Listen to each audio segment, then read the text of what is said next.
Hallo meine lieben Pfeifenfreunde und herzlich willkommen zu meinem heutigen aktuellen Video. Heute möchte ich euch wieder einen Tabak vorstellen, und zwar diesmal einen Tabak der Scandinavian Tobacco Group. Es ist ein wahrer Klassiker, einer derjenigen Tabake, die beliebt sind, wie sonst nur wenige ihre Anhängerschaft finden. Und zwar soll es ganz konkret um diesen Tabak hier gehen.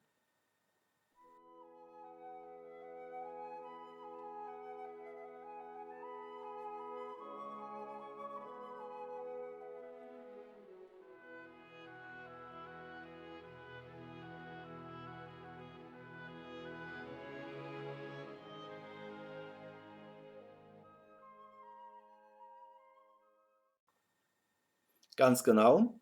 Es geht um den hier. Das ist der W.O. Larsen Selected Blend Nummer 32, der berühmte Curly Cut. Curly Cut aus dem Grund, dass man die verschiedenen Virginia-Sorten, die hierfür verwendet worden sind, zu einer großen Stange zusammengerollt, gepresst und anschließend in Scheiben geschnitten hat. Diese Scheiben sind, wie ihr hier auf dem Bild sehen konntet, nahezu quadratisch und lassen sich daher halt auch in verschiedenen Methoden in die Pfeife einbringen. Ich wähle wahlweise eine Art Knick- und Faltmethode, was aber bei den quadratischen Scheiben ein bisschen schwierig ausfällt. Empfehlenswerter ist es eher, die kleinen Scheiben zu einer Kugel zu formen. So habe ich es jetzt auch in diesem konkreten Fall eingebracht, das seht ihr auch gleich nochmal. Oder aber halt den Tabak einfach zu einer kleinen Rolle aufzurollen, in die Pfeife einzubringen, vorausgesetzt halt, dass der Pfeifenkopf hoch genug dafür ist. Probiert es einfach aus. Viele Wege führen zum Ziel. Wichtig ist einzig und allein der Genuss. Und von daher würde ich sagen, schauen wir uns erstmal kurz den Tabak und auch die Pfeife dazu an und gehen dann in gewohnter Weise zum eigentlichen Review über. Der W.O. Larsen Selected Blend 32 Curly Flake kommt in der Dose sehr locker eingelegt daher und kann folglich auch sehr leicht entnommen werden. Die Flakes sind, selbst wenn man sie sich anguckt, nahezu quadratisch geschnitten und können daher nach verschiedenen Methoden in die Pfeife eingebracht werden. Ich habe mich dazu entschieden, für dieses Review dieses Stanley-Modell, der Rhodesian BR22 zu verwenden. Die Pfeife kommt mit einem gut mittleren Füllvolumen daher und eignet sich vorzüglich zum Rauchen von allen möglichen Ready Rub Virginias. Eingebracht habe ich den Flake hier, indem ich die Flakescheibe aus der Dose entnommen und in meiner Hand zu einer kompakten Kugel geformt habe. Diese Kugel habe ich dann lediglich nur noch in den Pfeifenkopf eingegeben, oben ein paar wenige Krümel des Flakes draufgegeben, leicht angedrückt und das war's. So, ihr habt die Pfeife und den Tabak gesehen. Stanley BR22. Hier ist das Schmuckstück nochmal. Kommen wir also zum eigentlichen Review.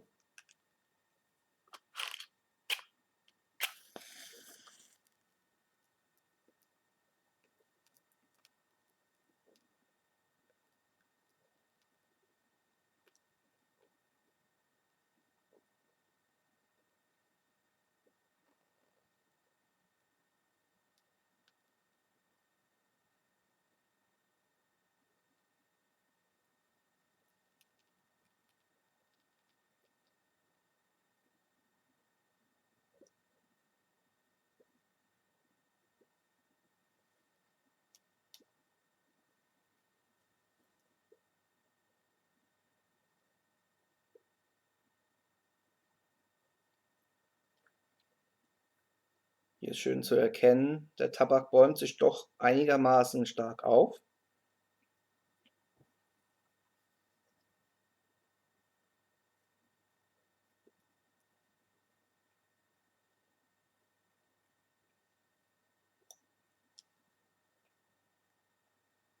So, vorsichtig die Oberfläche glätten. Das ist jetzt auch geschehen.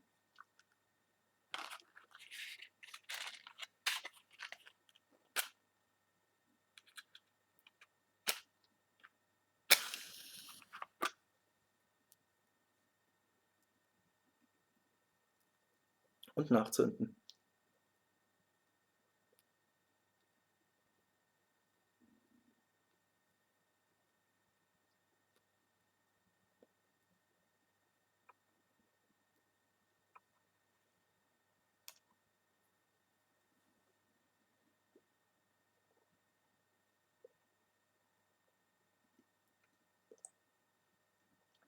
Auch jetzt beim Nachfeuern bäumt sich der Tabak wieder sehr stark auf.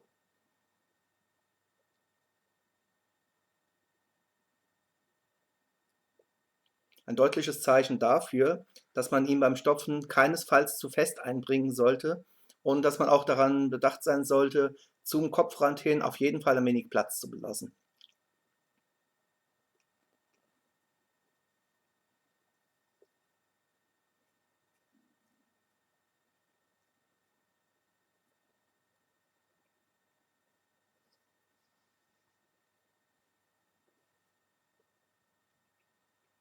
Ich habe für das Review insgesamt eine Scheibe in diese Pfeife eingebracht.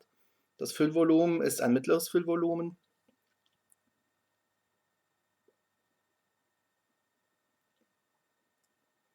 Und erfahrungsgemäß verspricht eben diese eine Scheibe ein Rauchvergnügen von über einer Stunde. Also ich möchte es jetzt nicht genau in Minuten festlegen, aber es sind meistens so 60, 70 Minuten, manchmal sogar ein bisschen länger. Abhängig natürlich halt auch vom eigentlichen Takt beim Rauchen, ob man etwas stärker, etwas schneller zieht, ob man häufiger zieht oder nicht.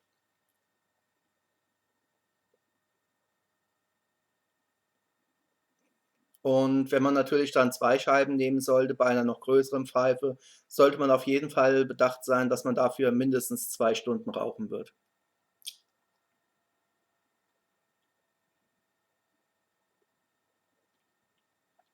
Der W.O. Larsen 32 Curly Flake basiert nun einmal auf Virginia-Tabaken. Dies bedeutet halt auch, er ist aus meiner Sicht ein sehr guter Tabak, um überhaupt mit dem Flake-Rauchen anzufangen. Denn die Virginias haben ja den großen Vorteil und zugleich Nachteil, sie bringen einem auf unmissverständliche Art und Weise das langsame Rauchen bei.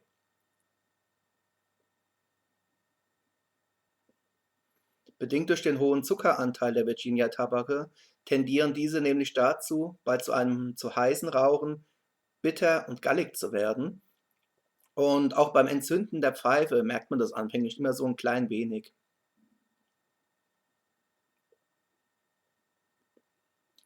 Man sollte daher wirklich langsam und behutsam an der Pfeife ziehen. Nach dem Anzünden dauert es 2, 3, vielleicht 4 Sekunden, bis dieses bittere Aroma vom Entzünden der Pfeife verflogen ist.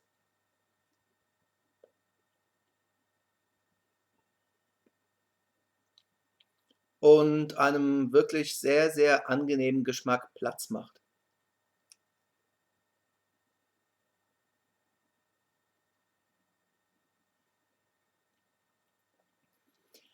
Der W.O. Larsen 32 ist kein reiner Virginia Flake. Er ist auf jeden Fall leicht aromatisiert.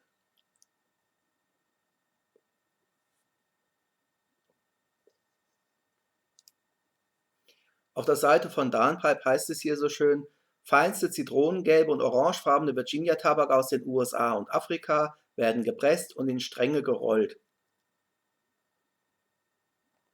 Nach langer Reifung werden sie zu quadratischen Stangen gepresst und danach in kleine Flakescheiben geschnitten. Ausgewogener, fein süßer Geschmack. Und ausgewogen und fein süß ist der Geschmack wirklich. Aber ich bin trotzdem der Meinung, dass die Scandinavian Tobacco Group hier auf jeden Fall eine Aromatisierung mit hat einfließen lassen.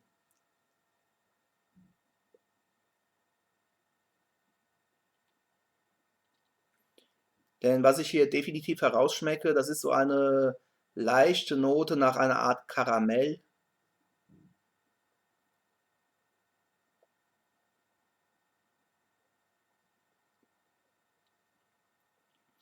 Und im Hintergrund erinnert mich der Tabak auch so ein klein wenig an den Christmas Cookie von J.M. Boswells in den USA, der mich geschmacklich wiederum an Leibniz Butterkeks erinnert.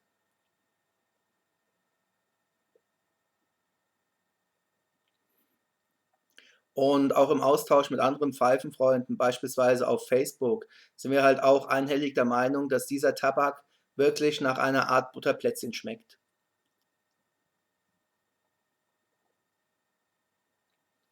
Wobei eben halt aus meiner Sicht definitiv auch noch so ein karamelliges Aroma dabei ist. Wenn einer den Kohlhaas und Kopp K&K Caramel Flake kennt und sich diesen jetzt in einer Ultra-Light-Version vorstellt, dürfte er ungefähr den Geschmack von W.O. Larsen haben.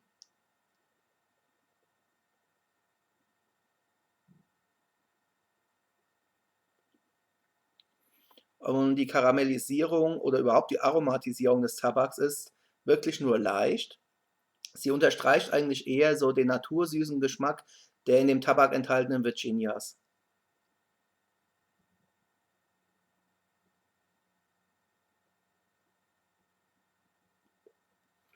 Ich bin ja bekanntermaßen ein Süßmaul. Das heißt, auch bei den Virginia-Tabaken haben es mir ja doch eher so diese süßlichen Richtungen angetan. Die würzigen Virginias sind nicht ganz so meine Welt. Und der W.O. Larsen Selected Blend 32 Curly Cut ist definitiv ein Tabak, den ich immer wieder empfehlen werde. Es ist mittlerweile die zweite Dose, die ich nahezu aufgeraucht habe. Die erste war damals ein Geschenk von einer Pfeifenfreundin. Und die zweite Dose hatte ich mir schon vor einiger Zeit dann nochmal im Geschäft besorgt.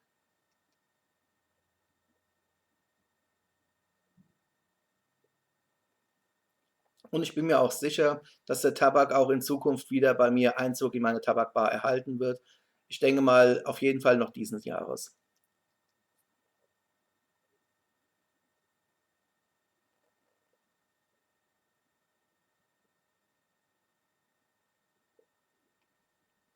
Jetzt ist der Punkt gekommen, die Pfeife ist jetzt immerhin ja, fast 10 Minuten schon am Glimmen. Jetzt hat man wirklich so dieses Aroma eines Karamellplätzchens, eines Butterplätzchens. Es ist geschmacklich, finde ich zumindest, so ein bisschen gelegen zwischen den normalen Leibniz-Butterkeksen und dieser Art von Karamellkeksen, die man in einem Café beispielsweise zu einem Cappuccino gereicht bekommt. Ich nehme an, ihr wisst, was ich meine.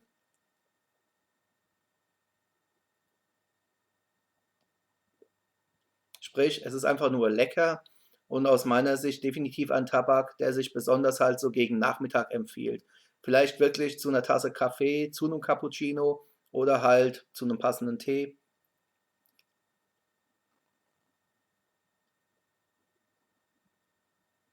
Der Tabak ist zudem auch nicht zu stark. Der Nikotingehalt ist aus meiner Sicht gesehen relativ niedrig.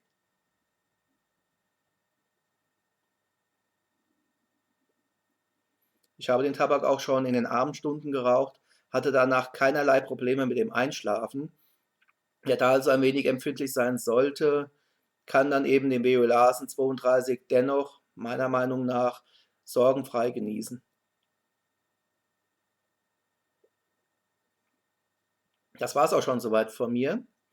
Ich bin schon auf euer Feedback gespannt. Mich würde schon interessieren, wer von euch ebenfalls den Veolasen Selected Blend 32 Curly Flake kennt. Wie ist eure Meinung zu dem Tabak? Findet ihr auch, dass er so ein bisschen nach einer Mischung aus Butterplätzchen und Karamellkeks schmeckt? Oder seid ihr der Meinung, nee, er tendiert doch eher so wirklich in die naturnahe Richtung? Oder schmeckt ihr vielleicht sogar etwas gänzlich anderes heraus? Ich freue mich auf euer Feedback, danke euch herzlich für eure Aufmerksamkeit und wünsche euch in gewohnter Weise weiterhin viel Spaß mit euren Pfeifen und mit euren Tabaken. Bleibt mir gewogen.